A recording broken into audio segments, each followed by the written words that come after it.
말이 간절하지 말고 기도가 간절해야 됩니다.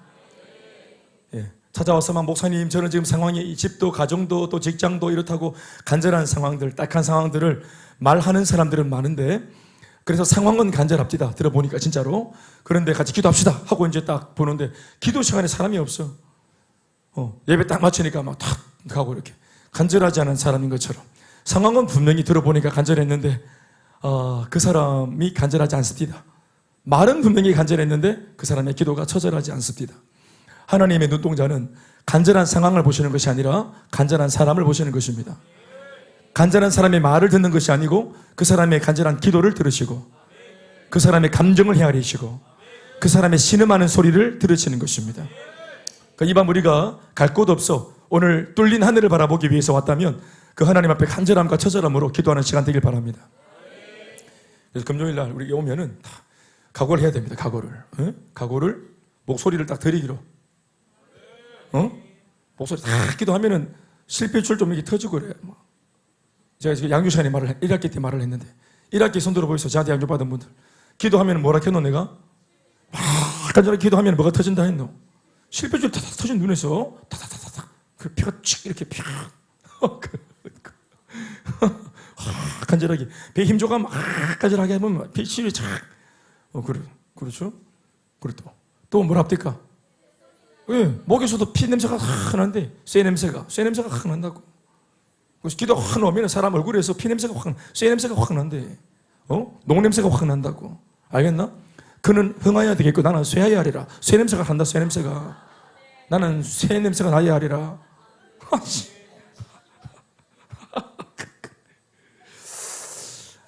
오늘 설교 제목은 이렇게 됩니다. 따라할까요? 신랑 친구. 네. 나는 주의 친구, 나 주님 날 친구로 부르셨네. 노래 참 많이 했는데요. 그 주님의 친구, 예수님의 친구가 바로 오늘 언어로 말하면 신랑 친구입니다. 왜? 예수님이 신랑이기 때문입니다. 오늘 신랑 친구란 이 제목 가지고 저 자신이 좀 한 주 정도 고민을 하고 또 기도하고 또 묵상도 많이 한 내용인데요. 어쩌다가 이 본문에서 이 제목이 또 채택이 되었는가, 또 김 목사는 어떤 연유에서 저 말씀을 들고 섰는가 귀 기울여 들으시고 오늘 선포되는 말씀 하나님의 말씀으로 받아 아멘으로 받으면 100배 축복하실 줄로 믿습니다. 제가 오늘 주목하는 본문 29절, 30절 두 절의 말씀을 한 번 더 제가 띄워주시면 한 목소리로 한 번 읽어볼까요? 시작. 신부를 취하는 자는 신랑이나 다 같이 읽을게요. 띄워주시면은 29절 30절 말씀 띄워주세요. 네, 띄워주시면 네, 시작. 신부를 취하는 자는 신랑이나 서서 신랑의 음성을 듣는 친구가 크게 기뻐하나니 나는 이러한 기쁨으로 충만하였노라. 그는 흥하여야 하겠고, 자, 그는 누구냐? 따라서 신랑은 흥하여야 하겠고 신랑 친구는 쇠하여야 하리라. 이런 뜻입니다. 아시겠습니까? 네, 아멘. 좋습니다. 세상은 갈수록 극단적인 개인주의, 그러니까 개인 그 자신이 중요시되는 시대가 되어가고 있는 실정입니다. 뭐 이런 부분에 있어서 아무도 부인할 수 없습니다. 그러니까 특별히 코로나를 겪으면서 또 격리되고 그리고 내 자신이 아니가 더 중요해지고 그리고 저 사람이 확진자일지 모르니까 접촉을 금하는 뭐 여러 가지 이러한 행태들을 지나오고 한 3년 반을 그렇게 지나오니까 사람들에게 우리가 반갑게 대하고 또 표정을 밝게 짓고 환영하고 우리 집에 오라고 하고 이런 문화들이 옛날보다는 많이 좀 꺾인 것은 사실입니다. 그러면서 본의 아니게 원래도 이 세대의 추세가 점차적으로 개인주의, 이기주의로 치닫고 있었는데 거기에 촉진제가 되어진 것이 저는 코로나라고 봅니다. 자신의 행복, 자신의 만족, 자신의 라이프 스타일, 자신의 인생이 더 중요하다고 말하는 그런 시대가 되고 그런 세대가 되어가고 있습니다. 세대가 지날수록 그렇습니다. 할아버지, 할머니 세대, 부모님 세대, 다음 아이들 세대. 우리는 지금 이 아이들 세대를 MZ라고 부르는 세대 아이들인데 그렇죠. 자기가 제일 중요합니다. 누가 뭐라고 하든지 부모들이 야 이렇게 하는 게 좋다, 엄마 아빠의 경험상 이게 참 좋다, 이렇게 하는 게 참 좋을걸 하면서 그렇게 막 시행착오를 겪지 않도록 하려고 엄청난 정보를 쏟아부어주고 들려줘도 이 MZ 아이들은 그냥 자기가 그냥 결정한 대로 사는 게 좋다는 것입니다. 그러니까 좋다는 기준이 내가 만족하고 내가 뭐 내 스타일로 일단 되든 안 되든 결과는 모르겠고 내 스타일대로 살아보는 게 이 아이들은 행복입니다. 그러니까 이런 세대가 되어가고 있습니다. 좀 더 심하게 구체적으로 말하면 뭐 자신의 행복, 자신의 만족 이것만 아니라 자신의 감정이 중요합니다. 네. 우리 뭐 신앙적인 세계에서 좀 이걸 풀면은 하나님의 마음이 어떻다, 주님의 심령을 좀 헤아려라 이런 얘기를 하는데, 그런데 오늘 이 세대는 주님의 마음, 하나님의 마음이 아니라 내 감정, 예수를 믿어도 성도인 내 감정이 더 중요하고 내 기분이 더 중요하다. 천없는 가르침으로 말씀으로 가르침을 주고 교훈을 줘도 앉아있는 성도들 내면에는 내 상황이 더 중요하다. 오늘 교회가 가지고 있는 기도 제목이 있어서 우리는 다 같이 교회가 공이 가지고 있는 공적인 기도를 가지고 기도를 해야 되겠지만, 어떤 면에서 성도들 내면 속에는, 여러분들 내면 속에는 내 기도 제목이 지금 바빠서 나왔다. 그러니까 김 목사 아스라 벌써 오늘 김 목사가 내놓는 기도 좀 잠시 좀 보류하고 오늘 나한테 좀 초점을 좀 맞춰라. 뭐 이런 느낌들을 우리가 가지고 있으나 사실 말은 하지 않습니다. 아까도 말했지만 누가 뭐라고 하든 무엇인가를 선택하고 결정하는 그 기준은 오직 자기 자신에게 유익이 되고 또 나 자신이 좋아하는 것인가 하는 것으로 결판이 납니다. 그러니까 안 좋고 싫고 잘못 되었어도 내가 좋으면 그만입니다. 그 정도로 자기가 중요한 세대가 되었습니다. 우리 엄친아라고 하는 말이 있죠. 엄친아라는 말이 있잖아요. 이 말은 여러분 저 뭐 지금도 쓰지만 원래 저희가 어릴 때도, 저희가 학생이고 저희가 대학생일 때도 나왔던 말입니다. 엄친아. 그리고 과거에도 엄친아라는 말이 이런 이런 단어가 없을 때도 뭐 다 부모들 얘기를 들어보면은 옛날 우리 부모들은 다 자기가 나를 낳아놓고서도 옆집 아를 다 좋아했습니다. 그래서 엄마 친구 아들, 엄마 친구의 딸, 뭐 엄친아 엄친딸 뭐 이렇게 된 겁니다. 이런 말 아시죠? 엄마가 자기 자식에게 좀 더 강한 자극을 주기 위해서 언급하는 엄마 친구 아들 혹은 엄마 친구 딸 이야기. 내 자식에게 자극을 주려고 한 말이잖아요. 이런 말 우리 때도 들었습니다. 그러나 요즘 세대가 그렇게 말에는 엄마나 아버지한테 대놓고 하는 대답은 어쩌라고입니다. 어쩌라고? 아니면 아예 대꾸를 안 하는 무대꾸나 무반응입니다. 사실 이 후자가 더 무서운 겁니다. 새가빠져 얘기했는데 침묵을 하고 싹 돌아갈 때는 굉장한 죄책감이 부모님을 괴롭힙니다.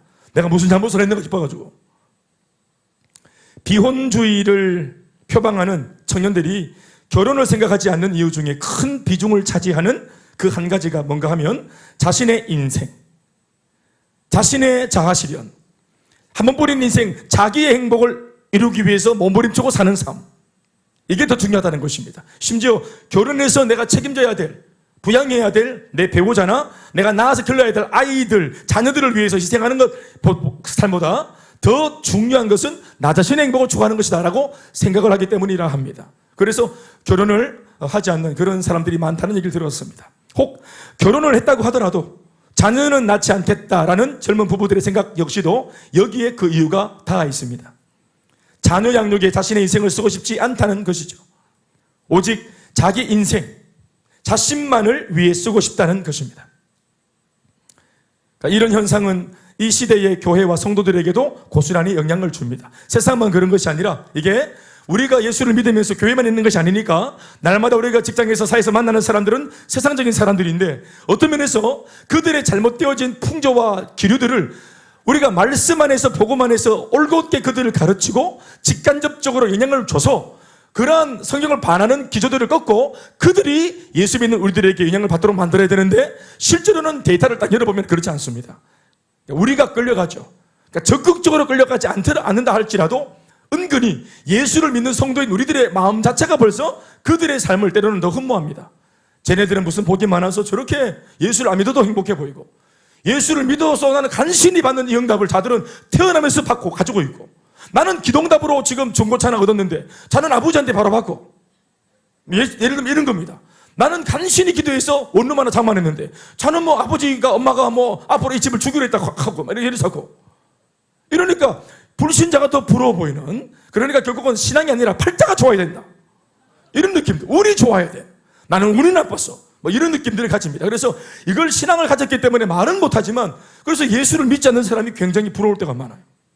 그렇죠. 우리는 막 조금만 잘못을 해도 막 큰 죄책감이 막 노래방 가가지고 막 좀 흔들고 와도 막 그날 밤에 막 말로 못하는 죄책감이 막 몰려오고 그래가지고 어제 막 낮에 뭐 노래방 갔다 코인 노래방 갔다가 오늘 저녁에 금요 예배서 뭐 준혁이나 요 또 김경실 같은 경우는 막 가책을 받고 세상 것들은 안 그렇거든. 아무 데서나 불러 제끼고 막 양심의 가책도 없어. 그러고도 잘 살아요. 흥까지 있어, 흥까지. 우리는 찬양할 때 울잖아. 우리는 울면서 찬양. 걔들은 막 웃으면서 막 흥이 나. 막 모든 부분에서 내 마음이 무너지면은 세상에 더 부러울 수가 있죠. 어떤 면에서는 이런 마음들이 침묵 속에 계속 내재되어 있다가 요 어린아이들은 머리가 굵어지고 성인식하고 성인이 딱 되었을 때 교회를 떠납니다.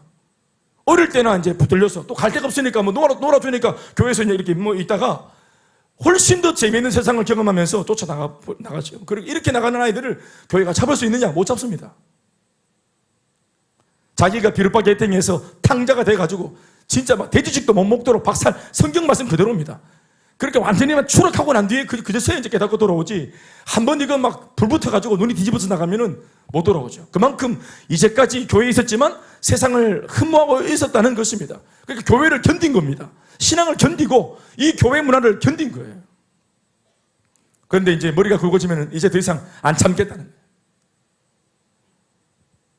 교회는 참 겁도 없이 1세기의 가치관, 성경책이 1세기에 적혔는데 자그마치 1세기에 그것도 남의 나라 저 이스라엘의 저 이 가치관을 가지고 대한민국에 그것도 21세기를 살아가는 팽팽팽 막 얼마나 빠른지 생각이 이렇게 막 급속도로 막 바람처럼 지나가는 아이들 이렇게 빠르고 막 그냥 결단이 빠르고 뭐 어떤 뭐 결정이 빠르고 또 뭐 어떤 뭐 선택이 빠른 이 아이들을 잡으려고 하니까 1세기의 가치관으로 예수님께서 말씀하셨다 경시를 하면서 주녀가 예수님이 말씀하셨다 1세기에 예수님 33살에 십자가에 달려서 죽으신 너를 위해서 죽으신 예수님이 말씀하셨다. 이거 안 통합니다. 어떤 면에서 교회가 얼마나 순진합니까? 교회가 얼마나 순진해요. 그러니까 이걸 깊은 신앙으로 바라보지 못하는 사람들의 생각은 이와 같다는 것입니다. 제 말은. 그러니까 이런 현상들은 이 시대의 흐름들이 교회에도 똑같이 이 현 시대 예수를 믿는 성도들에게 교회에 그대로 다 반영이 되고 그대로 다 여과 없이 막 들어옵니다. 이 문화들이. 어떤 면에서는 이제껏 관심이 없던 교회와 예수님에 대해 마음을 열고 신앙을 시작하는 성도들의 정직한 속마음 그 중심에도 어떤 부분에서는 자신의 생존 때문에 예수를 믿었다. 나는 자신의 구원이 문제가 되어서 나는 내가 구원받으려고 예수를 믿었다. 자신의 행복 이것을 위하는 마음이 세상 사람들과 똑같은 형태로 강하게 자리 잡고 있는 경우가 많다고 생각합니다. 예수를 믿는 연유도, 교회를 나오는 연유도, 좀 더 쉽게 풀면은 절에 가서 소원 성취 위해서 108번 절하고 2000번, 3000번, 3000배 하는 사람들하고 또 초를 키는 사람들하고 교회에 남아서 자기 소원 성취를 위해서 엎드리는 사람의 모양새가 별반 다르지 않다는 얘기를 하는 것입니다. 자신의 생존, 자신의 구원, 자신의 안위 말이죠. 지금껏 안 행복했던 나 자신이 행복할 수 있는 비결이 있다고 하니 그래서 믿게 된 예수님이고 앞으로도 자신의 미래에 대하여 별다른 대안이 없고 불안하던 차에 누군가 전해주는 복음을 통해 예수님을 믿으면 길이 있다고 하니까 그래서 믿기로 한 예수가 아니겠어요? 그러니까 내가 불안하고 내가 두려워서 내가 잘 되려고 덥석 잡은 예수가 아닌가 하는 것입니다. 사랑하는 여러분, 자신이 살려고 자신이 고통과 괴로움에서 벗어나기 위해서 믿은 예수요, 그렇게 해서 들어온 교회입니다. 그런데 이런 입장과 상황에서 교회에 와 있는 성도들에게 이런 모양새로 들어와 있는, 미안한 말이지만 그런 정도의 마음가짐으로 들어와 있는 성도들에게 과연 어떤 목회자가 쉽사리 섬겨야 한다 하는 말, 사랑을 줘야 한다는 말, 헌신해야 된다는 말, 대가 지불을 해야 된다는 말, 희생을 해야 된다는 말을 가르칠 수 있겠습니까? 만만하지가 않겠죠. 더 양질의 음식을 먹이기가 상당히 어려운 환경 속에 있습니다. 오늘 우리의 시대의 교회가 하나님의 말씀이 성도들에게 복만 말하는 그런 성경으로 되어 있지 않습니다. 근데 그런 말씀만 잘 발췌해가지고 성도들의 불편한 심기를 건들지 않고 어떻게 하든지 그냥 복 많이 받아라, 이런 설교만 그렇게 할 수밖에 없는 입장에 놓여 있습니다. 그러나 그것 말고 훨씬 많은 상당한 부분에서의 성경은 우리들에게 오히려 우리를 교훈하고 우리를 책망하고 우리를 바르게 하려고 하고 우리를 의롭게 하기 위해서 의로운 말씀들이 막 적혀 있거든요. 좌우의 날선 예리한 검과 같이 양날검, 우리를 막 말씀의 수시가 막 훌배가 막 변화시키고 마음과 생각과 막 관절을 찔러 유마트에서 관절을 찔러 쪼개고 막 이래가 막 사파의 신기로운 야망을 찔러 쪼개고 막 이래가 그래서 설교 듣다가 들기쁘고, 그래가 막 너덜너덜해지가 이래가 막 울고 이래가 이런 것들, 할렐루야. 이런 역사들이 일어나면 참 좋은데, 이렇게 날이 서 있는 말씀을 전하기가 상당히 어렵죠. 왜냐하면 일단 전하고자 하는 목사님도 어려움이 있지만 성도들이 듣고자 하지 않습니다. 그런 말씀을 듣고자 하지 않아요. 왜요? 월화수목금토가 너무 힘들었어. 말씀이 오늘 나를 안 찔러줘도 삶이, 우리 남편들 어떻습니까? 자녀와 부인의 양날검이 일주일 내내 나를 찔러댔어요. 내 생각과 관절과 하여튼 내 그거를 막 찔러주겠다고. 업무와 스트레스와 이런 세상 염려 걱정 의심이 양날검이 되어서 한 주 내내 우리를 괴롭혔는데, 그래서 찔린 거, 이 숱이 있고 찔리고 막 잘린 거 이런 것들을 고침받고 아간지기 바르려고 왔는데, 여호와께도 목사가 또 칼로 또 들이대가지고 막 잘 사니 못 사니 하고 막 찔러대 있기니 어디 가야 되노 도대체? 우리가 통아저씨가 그만 찔러대면 뭐 해야 되노?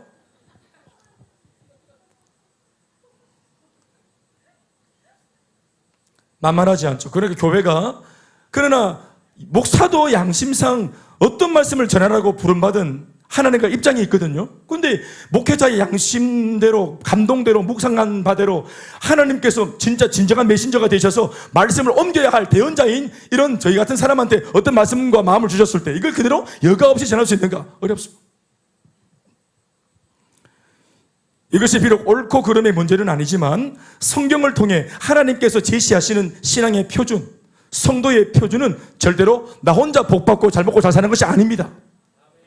이건 우리가 인정하고 말고의 문제가 아니라 성경이 우리에게 제시하고 있는 신앙의 표준, 성도의 표준은 나만 구원받고 나만 잘 먹고 잘 사는 것이 아니에요. 성경이 말하고 있는 방향입니다. 다 자매이십니까? 그렇게 시작을 하게 되긴 해도 사실은 내가 살기 위해서 그런 식으로 신앙을 시작하기는 해도 거기에서 더 나가야 하고 더 자라야 합니다. 성도들은. 그런데 성도는 그럴 필요를 못 느낀다고 하고, 또 그런 성도들을 교회마저도 구태여 그 이상으로 도전하거나 가르치려고 하지 않는, 이것이 오늘 우리에게 주어진 구조적인 문제입니다. 제가 사실은 누누이 성도들의 심리를 제가 여러분들에게 지난날 양육을 통해서 가르친 바가 있죠. 그런데 지난주에 제가 이때까지 했던 말에 대한 어떤 그런 힘이라도 실어주듯이 우리 원석이가 자기의 심경을 잘 대변해 줬죠. 그러니까 교회에서 막 예를 들어서 한 200명, 300명 정도 밑으로 미만 되는 교회만 하더라도 사실은 성도들이 누군지 다 압니다. 다 알고 목사가 다 압니다. 그러니까 이러한 분위기 속에서 도망갈 데가 없어. 숨을 데가 없는 기라. 그러니까 그런 교회에서 있다가 어떤 사달이 나가지고 나올 때는 이 성도들이 대번에 찾는 것은 익명성이 보장되어지는 대형 교회입니다. 큰 교회. 그리고 익명성을 보장하는 큰 교회들은 이미 구조적으로 누구든지 교회에 오라는 식입니다. 그러니까 그 신방 카드를 내민다거나 등록 카드를 내민다거나 이런 거 아예 하지 않습니다. 그리고 그런 것들이 이제 하여튼 소문이 이번에 냈는지 났는지 모르겠지만 어느 교회 가면은 익명성을 보장한데 등록 카드를 안 쓴데 안 내민대 하고 이제 그런 소문이 나면은 몰려갑니다. 그래서 그런 식으로 하자면 요 성도가 빠져나온 교회도 자빠지게 문제가 생기게 되고, 요런 식의 새로운 신앙생활을 꿈꾸고 그런 정도의 신앙생활을 꿈꾸고 모여든, 그래서 그렇게 하는 바람에 족수가 많아진 교회도 이렇게 지금 다 허수입니다. 이거 물이며 허수고 군중입니다. 이렇게 군중이 많아진 교회는 그렇기 때문에 이게 근육이 없는 교회, 그러니까 비계란다. 그 몸에 지방이 하여튼 물렁살이 많은 기라.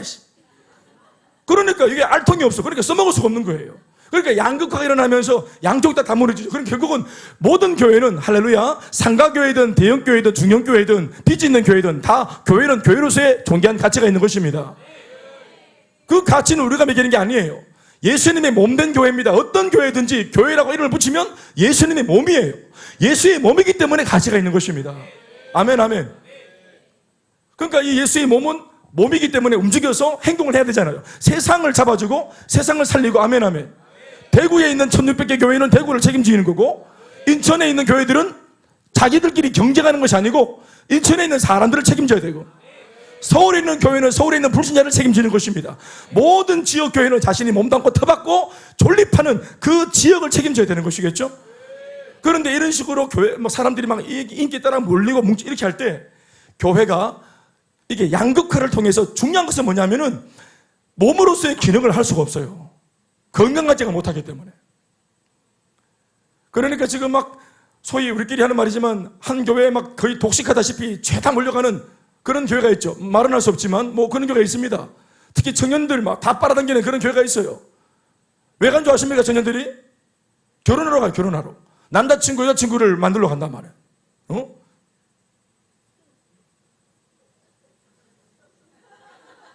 물론 제가 듣기에 이거 뭐 사실이 아니기 바라지만 집사님들 중에도 남자친구 여자친구를 만들러 가는 그러면 안 될 낀데. 할렐루야.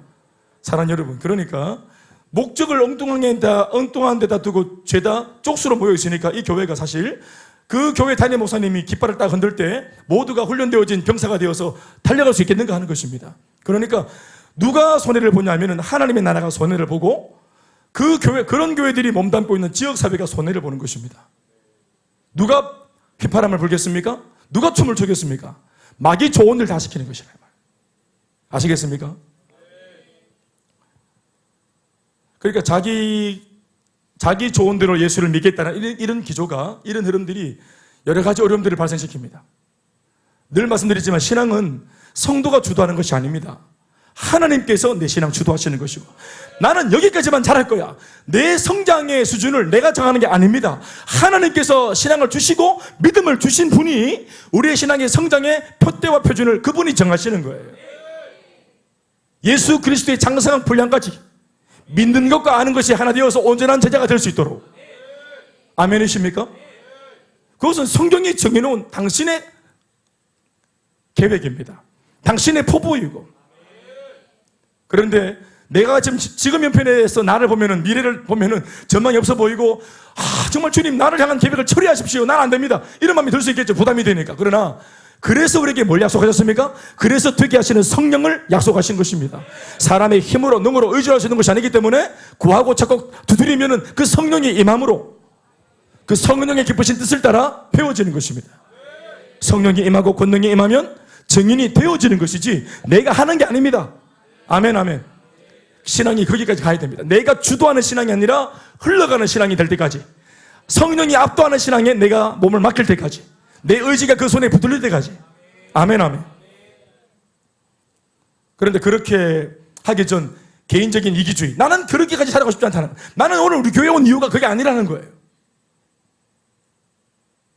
이기주의와 개인주의가 만연해가는 세상의 조류와 시대의 흐름을 따라 어느새 이런 세속적인 가치관이 버젓이 신앙인 것처럼 둔갑해서 교회 안에도 교묘하게 한자리를 차지하고 있다는 사실을 설교자인 저는 오늘 이 말씀 시간을 통해서 이 비극적인 사실을 다시 한번 공포합니다.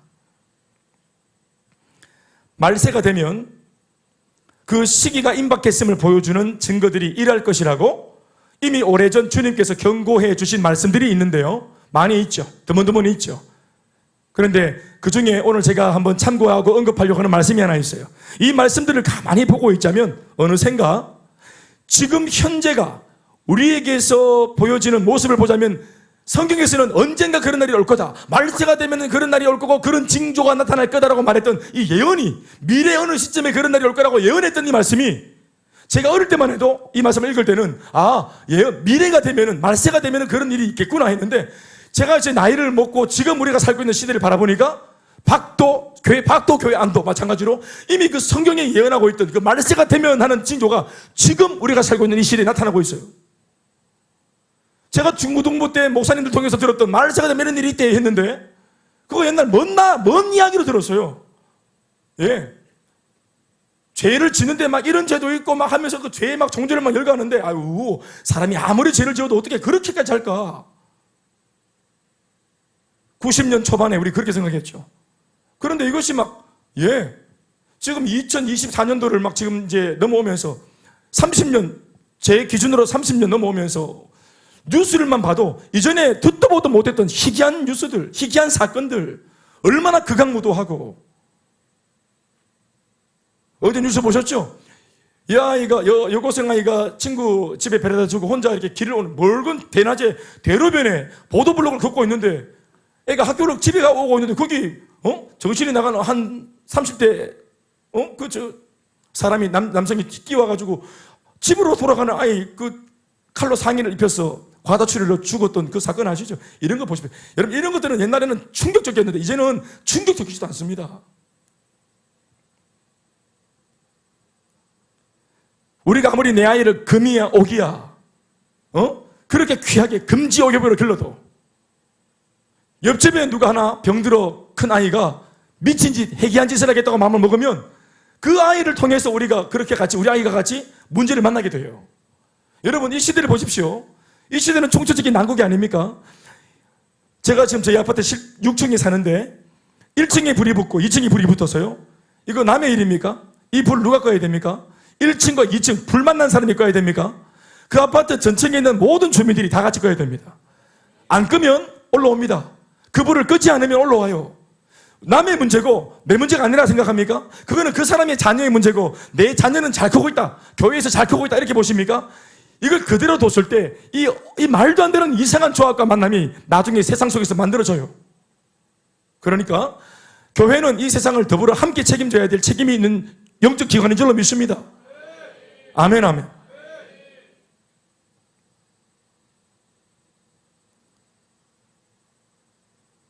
이런 일이 있을 거다 했는데 막 지금 일어나고 있어요. 자기를 사랑하는 자기 애가 커지면서 자기를 위한다는 목적을 이루기 위해 그 자신이 힘써 추구하는 것과 반대로 이 목적, 나의 행복, 나의 만족을 이라는 이 목적을 이루기 위해서 그 자신이 외면하는 것들이 생기게 된다고 성경은 말씀하십니다. 다 같이 디모데후서 3장 1절로 4절 말씀을 우리 참고구절로 한 구절만 올려서 이 4절을 한번 보시겠습니다. 오늘 말씀과 잇대어서 살펴볼 말씀입니다. 그러니까 자기 애가 충만해진 사람, 자기의 애를 만족시키기 위해서 행동을 하는데 이 목적을 이루기 위해서 행동을 하는데 크게 두 가지로 행동을 한대요. 하나는 자기가 이것을 이루기 위해서 열심히 추구하는 게 있고 하나는 열심히 외면하는 게 있대요. 제가 짚어드리겠습니다. 말씀 먼저 읽어볼까요? 1절부터 4절까지 시작. 너는 이것을 알라. 말세에 고통하는 때가 이르러 사람들이 자기를 사랑하며 돈을 사랑하며 자랑하며 교만하며 비방하며 부모를 거역하며 감사하지 아니하며 거룩하지 아니하며 무정하며 원통함을 풀지 아니하며 모함하며 사랑하며 선한 것을 좋아하지 아니하며 배신하며 조급하며 자만하며 쾌락을 사랑하기를 하나님 사랑하는 것보다 더하며. 다 자면합시다. 사랑하는 여러분, 벌써부터 성경이 예언해 놓은 말세의 징조 중 가장 강력하고 확실한 표징이 뭐라고 적고 있습니까? 대번 첫 번째로 말세가 되면은 나타나는 강력한 표징이 뭐라 합니까? 자기 사랑입니다. 1절을 올려주세요. 1절을 올리셔야죠. 3장 1절. 사람들이 자기를 사랑하며 말세가 되면은 이런 고통이 따를 건데 자기를 사랑하며, 그러니까 사람들이 자기가 자기만을 사랑하는 시대가 되면은 고통이 임한대요. 아예 사랑이 없는 것이 고통인 것 같은데 사람들 모두가 자기 자신만을 사랑하는, 그 외에도 우리가 읽은 것처럼 많은 대목들이 있는데 이 모든 대목들, 말세의 징조의 수많은 대목들 중에 어떤가는 첫 번째 징조가 뭐냐면은 사람들 모두가 극단의 이기주의와 극단의 개인주의로 자기만 사랑하게 된다는 것입니다. 지금까지 제가 말씀드리고 있는 그 부분입니다. 그 이유가 무엇이 됐든 말세가 되어가는 과정으로 사랑의 본질이 서서히 변질되면서 결국에 가서는 이타적이고 희생적이며 대가를 바라지 않고 헌신하는 무조건적이고 아가페적인 사랑은 우리가 이전에 낭만 속에, 추억 속에 우리가 심지어 받기도 했던 이런 헌신적이고 무조건적이고 이타적이고 그리고 아가페적인 하나님적인 이런 사랑들, 신적인 사랑들, 이런 사랑들은 사라지고 말 거라고 했는데 그 일이 지금 우리의 시대에 일어나고 있습니다. 그래서 결국 사람들은 자기 자신만을 더 사랑하고 자기만을 아끼며 자기만을 가꾸고 또 자기만의 존립을 이루는 일에 지나칠 일이 많지 몰두하다가 심지어는 그 목적을 위해서 나중에는 극단적인 행동과 결정도 하는 비이성적이고 비상식적인 괴물이 되어버리기도 합니다. 뉴스를 보면 딱 정확하게 이거는 비상식적이고 비이성적이고 신앙을 떠나서도 도저히 이해할 수 없는 일들이 일어나고 있죠. 이게 그러니까 요즘 우리가 블랙버스터 맞나? 영화 인기 있는 맞나? 에이씨 그래. 절찬리에 방향하는 하여튼 절찬리 이런 말씀 안 되나? 그래. 그런 영화, 막 액션 영화, 막 그냥 뭐 공상과학 영화, SF 영화, 이런 것에 나오는 이야기들이 이게 이제 현실과 이야기와 소설과 영화가 구분이 잘 안 돼요. 그래서 실제로 우리가 사건 파일 뭐 이런 거 보면은 이거는 실제로 있었던 팩트와 사실, 사건들을 다루는데 이게 그걸 막 듣고 프로파일러들 막 얘기 듣고 보면은 이게 영화보다 더 재미있을 때가 있어요. 이게 더 막 서스펜스, 막 스릴러, 막 두근두근 그럴 때가 있단 말이에요, 진짜로. 옛날에 이건 아무리 빡센 이야기라도 영화니까 하고 너무너무 두렵지만 몰입해 있다가도 막 두렵다가도 아니지, 영화지 하고 이렇게 그 두려움에서 나오기도 했는데 지금 현실이 그거를 거의 방문할 수 없을 정도로 막 섞여 혼재되어 있잖아요. 그리고 그 세상 속에 우리가 살고 있고 눈에 넣어도 아프지 않은 우리 아이들이 살고 있고 앞으로 살아갈 겁니다. 자기 자신만을 사랑하자니, 그래서 자신의 행복과 자신만의 만족을 추구하자니 그 목적 때문에라도 꼭 필요해진 게 무엇인가 하면 바로 돈입니다. 나 자신을 사랑하고자 하는 이 기조를 세우고 나 자신이 좋도록, 내 몸이 좋도록, 내 몸이 땡기도록, 내가 쾌락을 즐기고 내가 신나도록, 흥이 있도록 나 자신의 그런 기쁨을 위해서, 그러니까 이걸 추구하다 보니까 추구하는 그 도구가 필요하죠. 그러니까 그냥 자기를 위할 수 없잖아요. 집구석에 앉아가 저 참아 나를 사랑해 이 사랑이 안 됩니다. 그러니까 나 자신을 사랑하는 행위를 해서 내가 막 기뻐지도록, 내가 나를 기뻐지게 만들기 위해서 꼭 필요한 게 뭐냐, 그래서 그 바람에 필요한 게 뭐냐면은 돈이에요. 그래서 이 다음에 바로 나오는 것이 뭐냐면은 자기를, 말세에 있는 사람들은 자기를 사랑하고 자기를 사랑하는 방편으로 돈을 사랑하여 추구하는 것입니다. 자기를 사랑하는 방편으로 돈이 필요해요. 즐겨야 되거든요. 어디 갔다 왔다. 인스타그램이다 뭡니까? 누가 그렇게 말하대. 인스타그램에는 좌절이 없다. 모두가 잘 먹고 잘 살고 나는 어디 갔다 왔다, 뭘 먹었다, 또 어디 갔다 왔다, 뭘 먹었다, 먹고 또 먹고 계속 먹었다. 이거 그 말이 그게 막 그러면서 막 멋들어지게 막 이래 먹을 때 그건 메시지가 뭡니까? 너는 못 먹지롱 이런 거 아니겠어요? 너는 못 가봤지롱 이런 거잖아요. 그러니까 이걸 보는 사람은 좌절이죠. 보는 실은 막. 근데 그것도 사실 우리도 사실 올리지만 어쩌다가 한 번 아닙니까? 어쩌다가 한 번 쓰리는 것, 맨날 쓰리는 것처럼 거짓말 해가지고 올리는 거예요. 행복한 척하고. 자기를 사랑하고 자기를 행복한 척 꾸미고 자기를 부추기려면 돈이 필요합니다. 근사한 데 갔다 와야 되죠. 근사한 데 먹어야 되죠. 그래서 이어지는 것입니다. 그래서 자기를 위할 목적으로, 자기 자신을 위할 목적으로 그가 힘써 추구하는 것이 뭐냐면은 돈이라는 것입니다. 말씀 보십시오. 우리 참고 구절. 자기를 사랑하며 이어서 돈을 사랑하며, 돈이 있어야 그 돈을 쓰면서 자신을 사랑해 줄 수 있으니 더 많이 자신을 사랑하고 위해 주려면 당연히 더 많은 돈이 필요할 수밖에 없는 그런 구조가 되어 있죠. 그를 노릇입니다. 그래서 말세의 사람들은 이전에 그 어떤 시대보다 물질을 추구하고 물질을 탐하고 그 물질을 얻기 위해서라면 어떤 짓도 불쌍하는 존재로 변질되어 버리는 것입니다. 그냥 뭔가가 꼭 필요해서 내가 내 몸으로 노동을 하고 땀을 흘린 만큼 벌고 소박하지만 식구들과 같이 밥 나눠 먹고 배골지 않고 또 내가 가진 만큼 또 자족하고 이런 시대가 지나갔어요. 이제 즐겨야 되기 때문에 새끼 밥 먹고 배부르다 이제는 막 이런 게 아닙니다. 밥과 밥 사이에 많이 모여야 돼. 아침과 점심 사이에도 짜잘스럽게 많이 모여야 돼. 사진을 다 일일이 찍어가면서 많이 모여야 된다고. 또 그걸 또 다 찍어서 올려야 되니까 아이폰과 삼성은 계속 경쟁하면서 더 음식을 잘 찍도록 카메라 또 경쟁이 일어나고 하여튼 전부 다 이게 다 맞물려 있는 겁니다. 더 멋있게 찍다가 이렇게 하다가 저 어디입니까? 저 떨어서 죽었죠 또.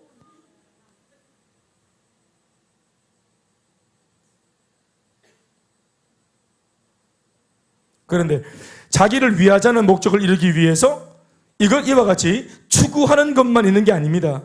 이것 외에 또 하나의 행위가 뭐냐면은 외면과 무시입니다. 내 행복을 위해서 추구하는 것도 있지만 돈, 그런데 내 행복을 위해서 거추장스러운 것들, 내 행복에 방해가 되는 것들은 죄다 다 이제 무시하고 외면합니다. 양극단이죠.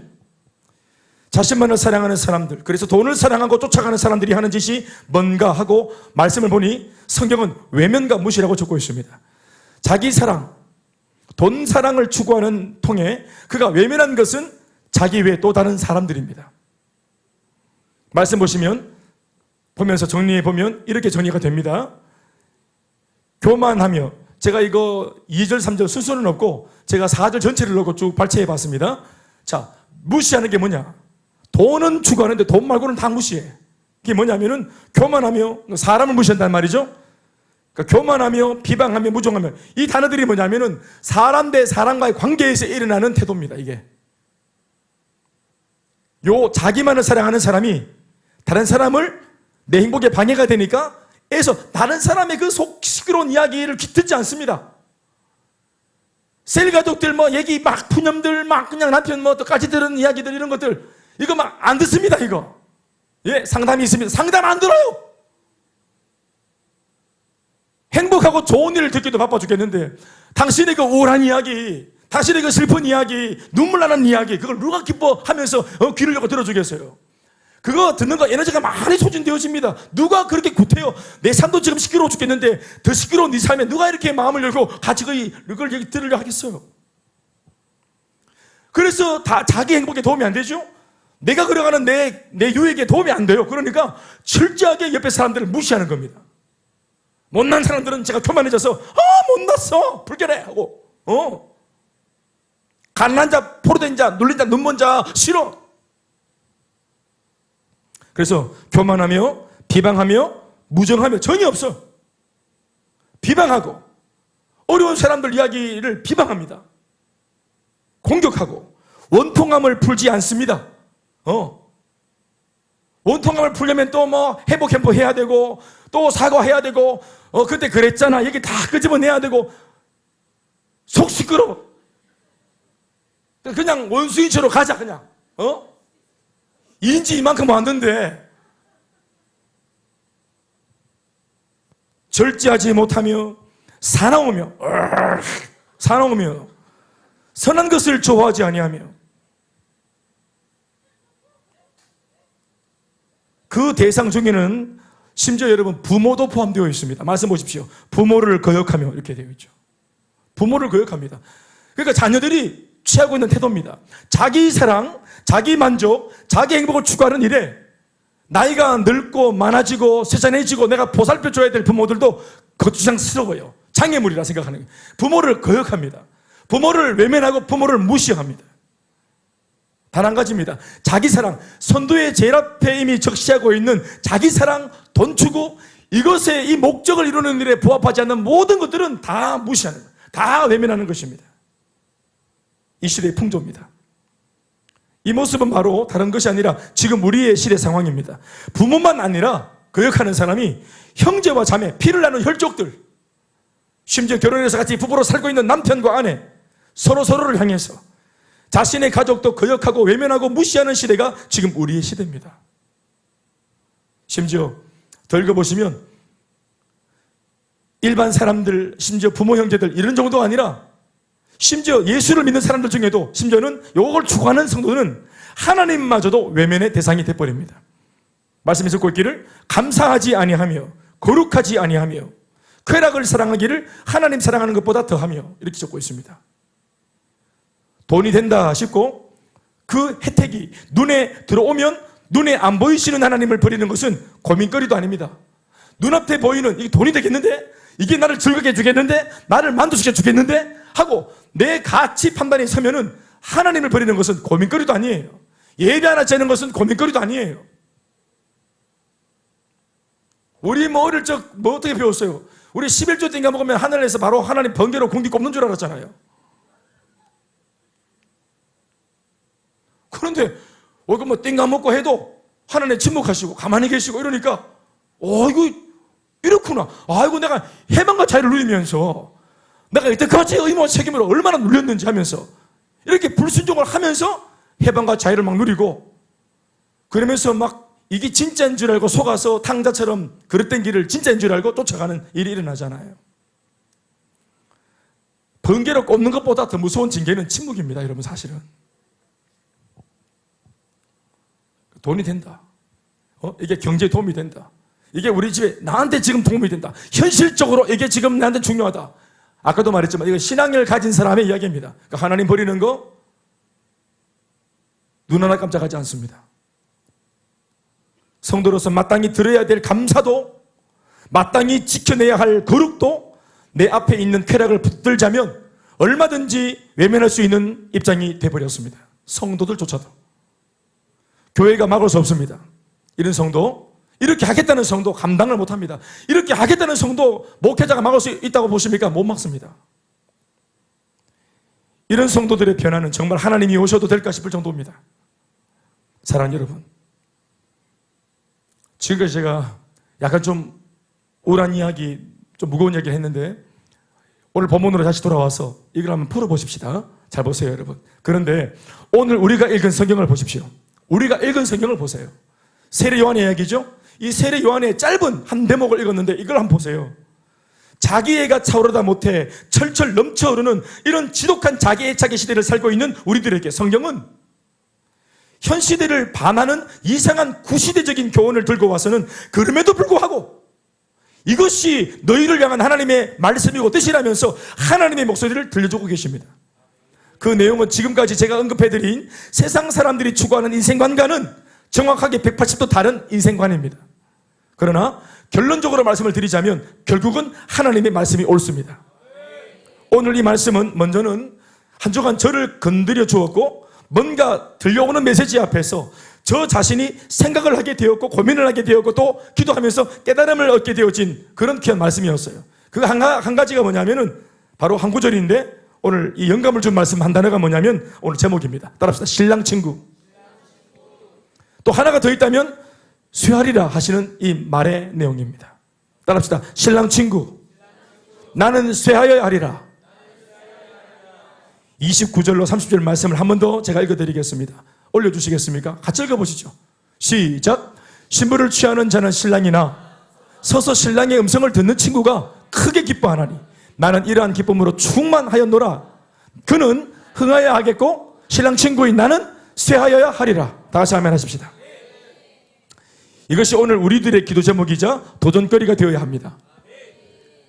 삶에 대한 이런 놀라운 인식은 결코 하루아침에 만들어지는 것이 아니에요.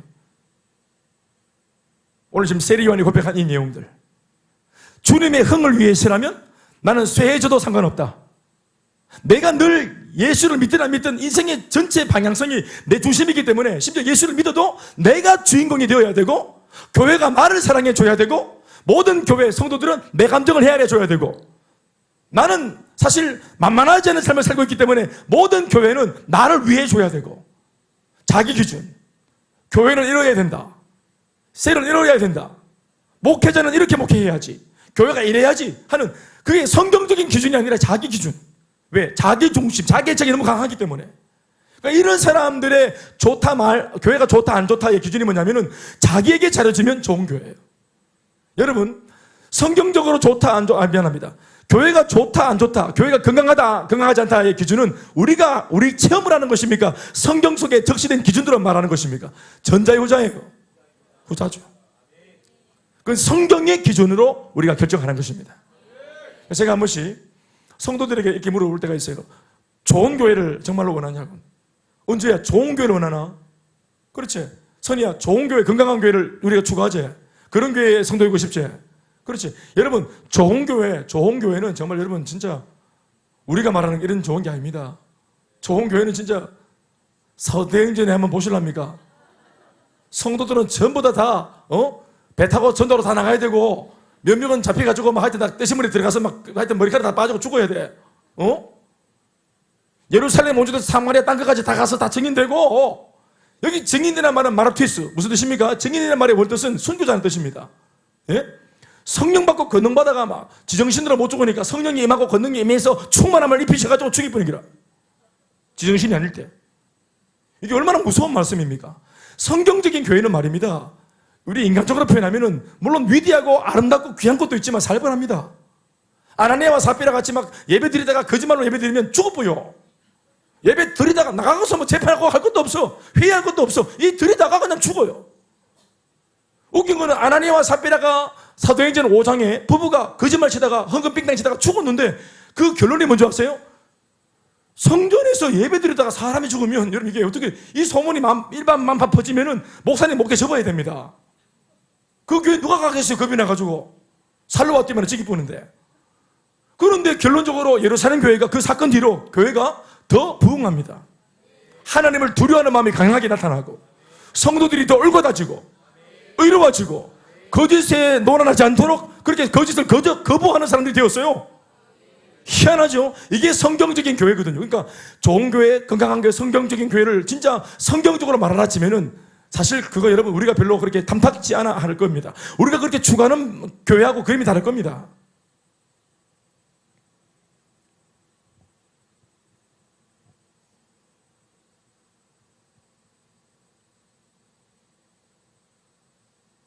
그런데 오늘 세례 요한이 주님의 흥을 위하여 자신의 쇠하는 것을 그렇게 하기를 결정하고 그것을 추구한다고 말을 하잖아요. 그리고 위에 있는 말, 그러니까 쇠하는 삶이라는 말과 신랑 친구가 되었다는 말은 같은 말인데 결국은 신랑 친구가 되고 내가 점점 쇠해져 가는데 그의 기분이 어떻다는 겁니까? 그의 감정이 어떻다는 겁니까? 그의 진정한 고백이 뭐라는 것입니까? 나는 크게 기뻐했다. 나는 기쁨이 충만하다. 쇠하는데 기쁨이 충만하다. 신랑 친구로서 들러리가, 지금 말하면 들러리죠. 결혼식 들러리입니다. 들러리가 되었는데 신랑이 만족하니까 나는 그것으로 충만하다 기쁨이. 이렇게 말하는 거예요. 그러니까 자기 중심적이고 자기가 강한 사람들이 볼 때는 이런 말씀은 너무 거리가 먼 이야기죠.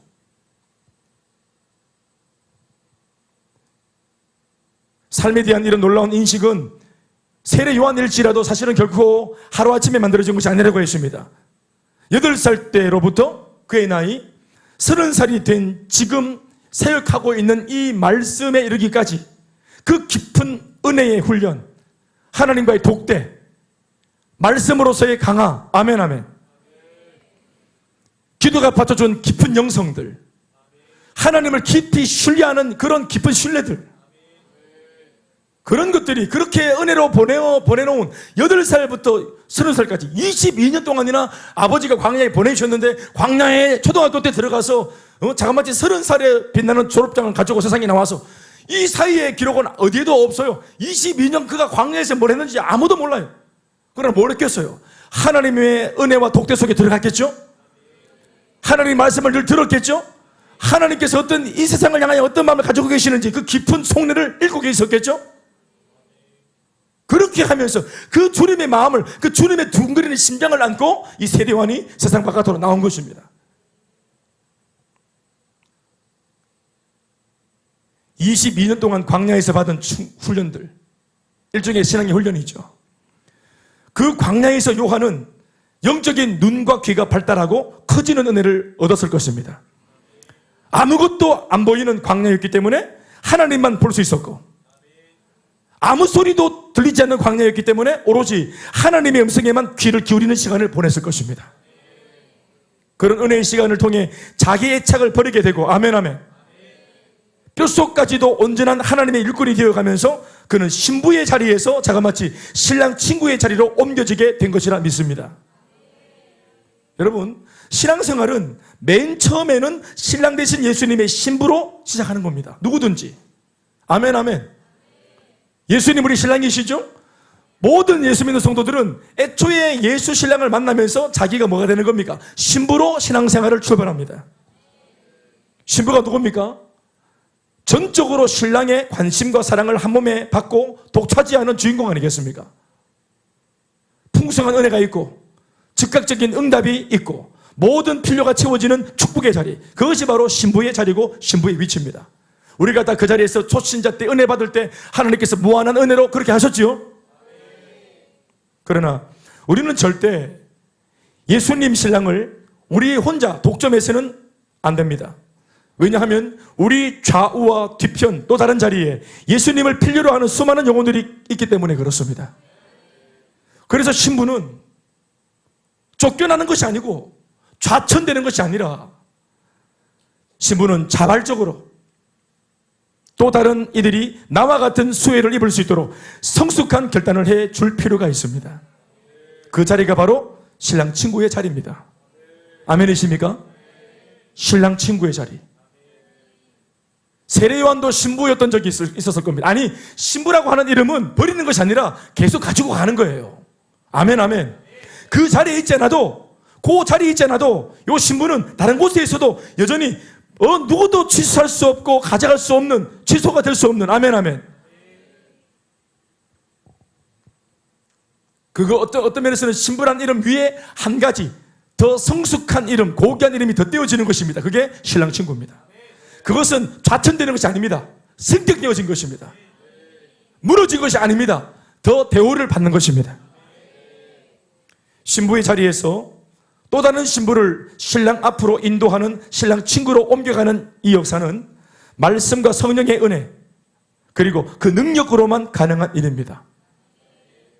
그렇게 옮겨져 가면서도 결코 서운하거나 섭섭하지 않는 사람이 되기 위해서 세례 요한의 경우에는 자그마치 20여 년의 세월이 필요했고 양육 훈련이 필요했으며 광야가 필요했는지 모릅니다.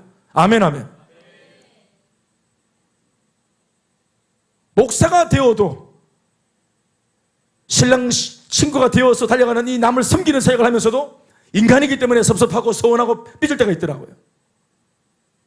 세네드가 되었다는 것은 신부에서 신랑 신부가 된 겁니다. 이미 이 말씀 들으라면은 이해되시면 아멘 하실까요? 여러분 오늘 신랑 친구라고 하는 이 주제와 테마가 주는 뉘앙스를 의미를 알겠습니까? 그럼 더불어 우리가 옮겨온 첫 번째 자리 신부의 자리가 뭔지도 아시겠습니까? 수혜자에서 기여자로 옮겨온 겁니다.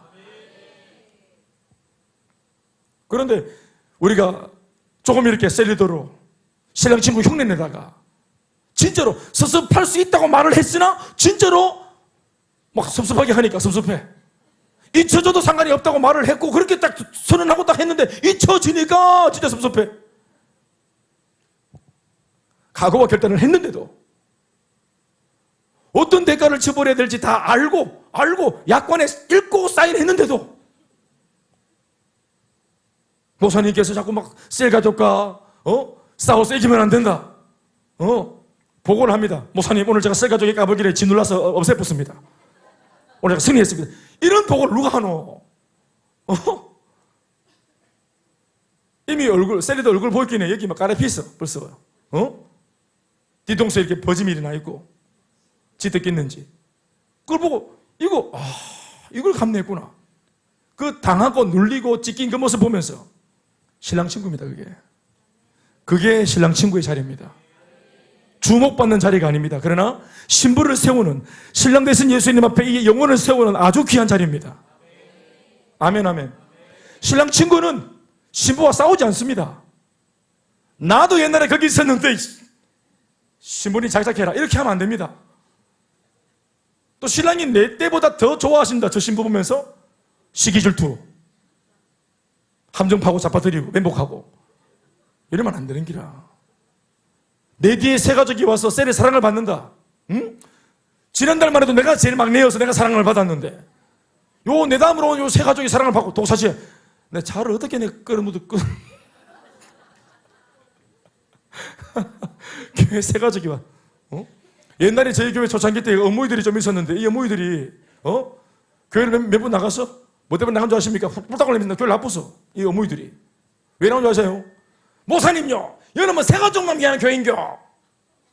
이 교회는 뭐 새 가족만 사랑하고 위하고 뭐 찾아가고 뭐 해 그래 쌓고 이랬어. 왜 이래가지고 막 그렇게. 근데 네 집사님 새 가족을 위하는 교회죠. 교회의 제일 어른은 새 가족이죠. 그랬더니 왜 하면서 막 새 가족 어린이 아니 뭐 신부가 아닌 교회를 찾아서 가셨어요. 자기가 신부되는 교회를 찾아가셨어요. 사랑하는 여러분, 우리 그 자리에 없어도 셀리더 신랑 친구가 되었어도 그 저변에 신부의 이름은 가지고 있는 겁니다.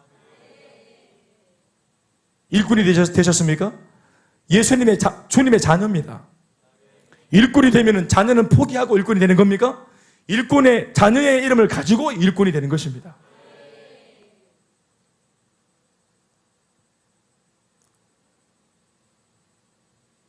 그러니까 세례요한이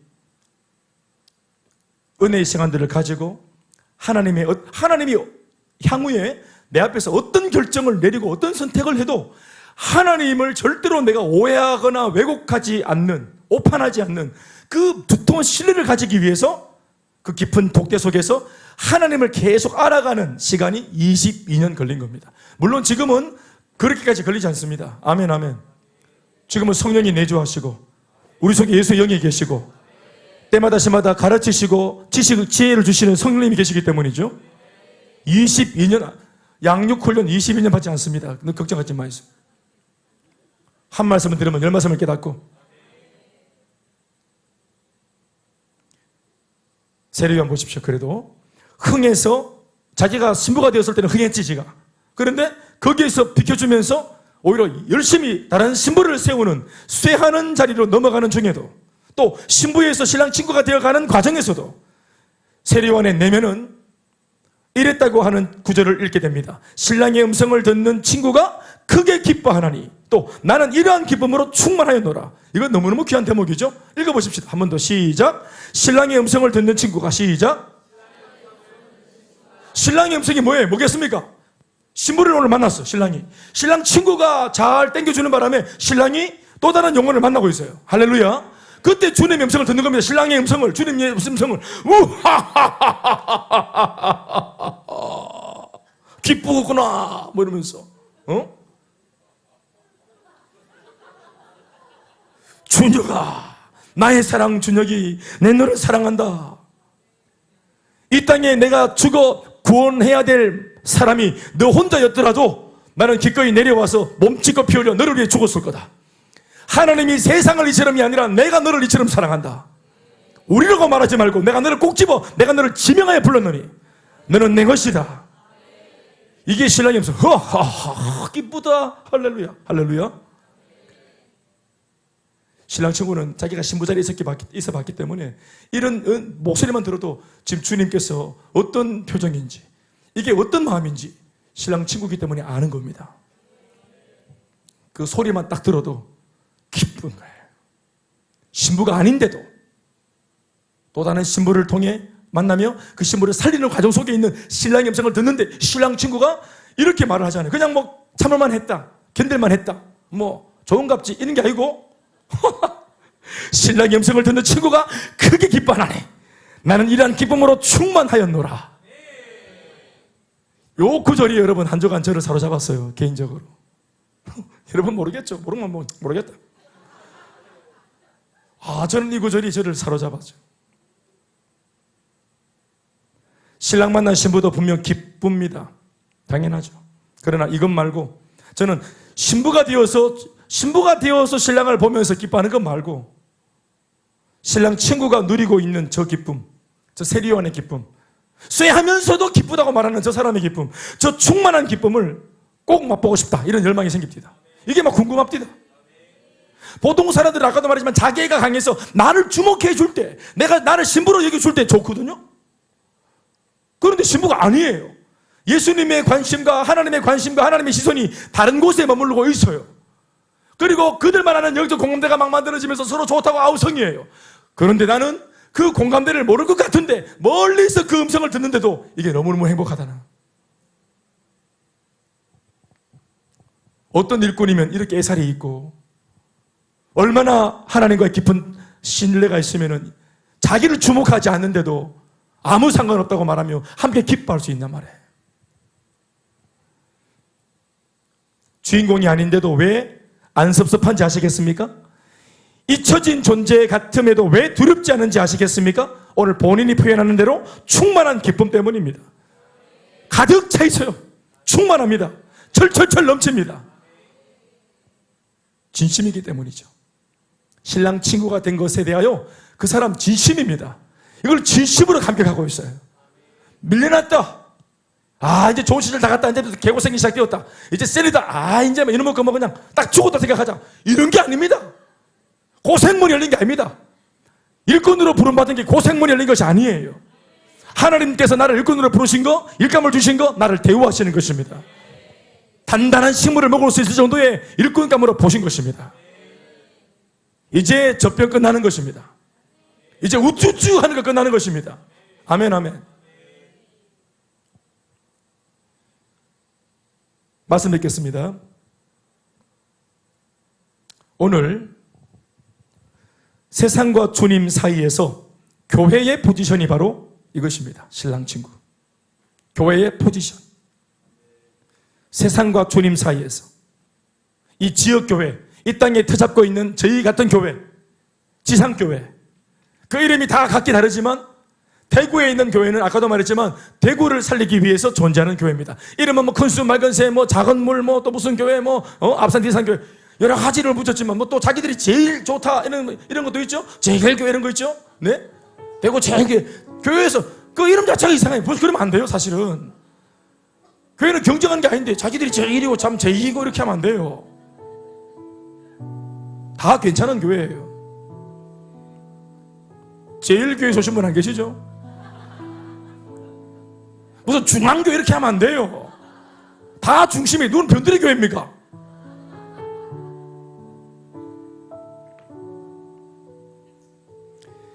세상과 주님 사이에서 교회의 포지션은 바로 신랑 친구입니다. 더도 말고 덜도 말고 신랑 친구예요. 신랑의 기쁨을 추구하는 겁니다.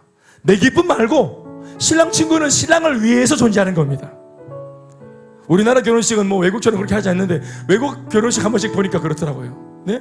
저는 저 캠프워크도 좀 제가 어릴 때 좀 다녔거든요. 거기서 결혼식도 본 적이 있어요. 그러면 들러리가 여자 쪽 들러리도 있고 남자 쪽 들러리도 진짜 있어요. 그리고 그들이 결혼식 할 때 막 강단이 다 올라갑니다. 이렇게 무대 다 올라갔어요. 쭉 서가지고 그리고 탁 꺼내가지고 막 신랑이 손님이면 뭐 탁탁탁 다 줍니다. FD 거의. 그 중에 결정이 뭐냐면은 반지입니다. 반지 이자 보면은 신랑 친구는 집에 가야 돼요. 이거 하려고 써있는 이거 하려고 계속 숨죽이게 하면서 이거 하려고 이거 딱 쥐어주는 거예요.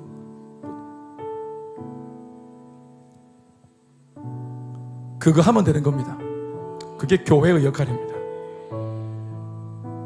모든 영광과 찬사는 주님이 받으시도록, 모든 존귀와 감사는 주님이 다 받으시도록, 그리고 더 적극적인 면에는 우리가 잊혀져야 됩니다.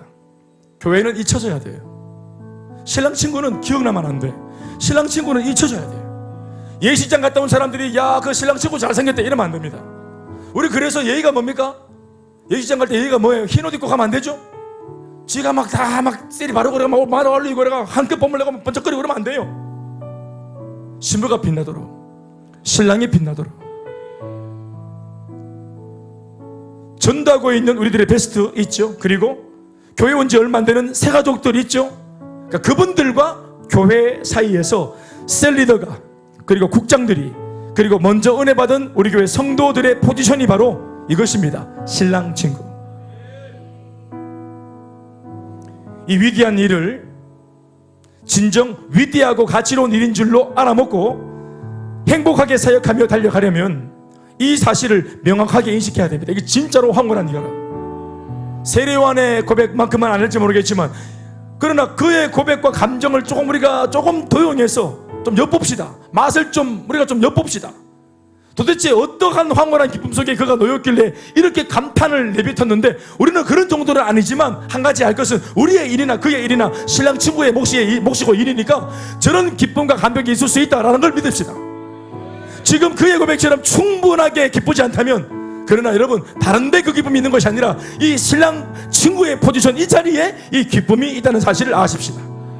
단지 우리가 무엇 때문인지 모르겠지만 지금 똑같은 자리에 있는데도 그 기쁨을 알지 못하는 우리에게 이게 비극이 아니고 앞으로 그 맛을 누릴 수 있는 기회가 주어질 것이라 생각합니다. 이게 끝에. 아멘입니까? 이거 진짜로 좋은 것이라는 것을 아는 인식을 가지십시오. 우리는 자신만을 위해 살거나 혹은 자신이 주인공이 되려고 사는 사람이 아니라 다른 사람들을 주인공으로 만들어주는 삶을 가치로운 일로 알고 살아가는 사람이어야 됩니다. 신랑 되신 예수님이 믿음직하다 칭찬하시는 그런 믿을만한 신랑 친구 되시기를 주의 이름으로 축원합니다. 이제 돌아오는 이 주일날 베스트를 봉헌하고 이제 하반기 우리 이제 행복 모임 일정이 시작되어지는데, 여러분 신랑 친구 철저하게 신랑의 친구가 되어서 우리가 그 앞에 세워야 될 신부들을 찾아내는 이 하반기 사역 되길 바랍니다. 아멘이십니까? 네, 그렇게 믿고 기도하십시다. 박수하시겠습니다.